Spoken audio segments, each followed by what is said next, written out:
18-aprel Xalqaro yodgorliklarni va tarixiy joylarni asrash kuni. Ushbu kun 1983-yilda UNESCO Assambleyasi tomonidan jahon madaniy merosini muhofaza qilish va asrab-avaylashga jamoatchilik e'tiborini qaratish maqsadida ta'sis etilgan.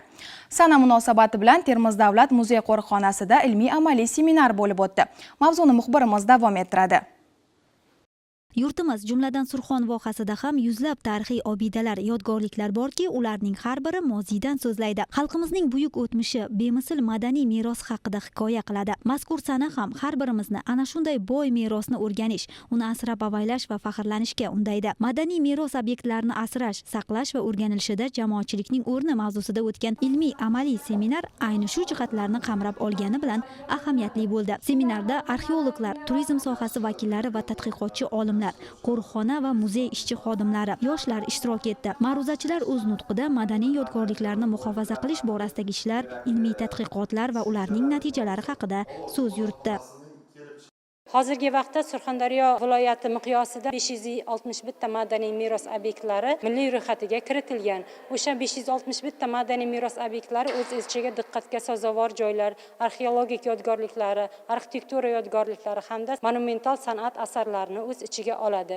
Termiz davlat muzey qo'riqxonasi balansiga 2019-yil 30-maydagi 443-sonli qarori hamda 2021-yil 3-martdagi 119-sonli qarorlariga asosan 21 madaniy meros obyektlari muzey qo'riqxona tasarrufiga biriktirib berilgan. Hozirgi kunda muzey qo'riqxona tasarrufida bo'lgan o'sha madaniy meros obyektlarida obodonlashtirish ishlari, hududlarni asrash bo'yicha targ'ibot tadbirlari hamda holati turli xil bilib bilmasdan aholi tomonidan o'zlashtirilishi, begonalashtirilishining oldini olish maqsadida xatlov ishlari hamda tushuncha berish ishlari olib borilmoqda.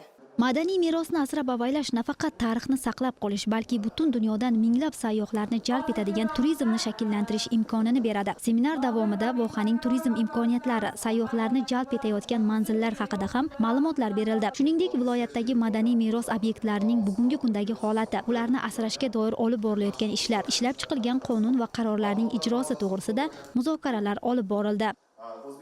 Aynan ushbu tadbirda bevosita Surxondaryo viloyatida joylashgan ahamoniylarga qaramlik davri yodgorliklarining ro'yxati, ularning xaritasi, joylashish funksiyalari va joylashish qonuniyatlari bo'yicha gaplashib o'tdik. Bronza davri, ilk temir davri, Surxondaryo arxeologik yodgorliklari bo'yicha ko'plab ma'ruzalar qilingan, lekin aynan o'sha tariximizning 200 yillik davri, miloddan oldingi 6-4-asrlar Surxondaryoning ahamoniylarga qaramlik davri arxeologik yodgorliklari bo'yicha so'nggi yillarda katta tadqiqotlar olib borilmagan, lekin albatta 20-asrning 70-yillardan arxeologlarimizning izlanishlari tufayli bu davrga oid tadqiqotlar olib borila boshlandi.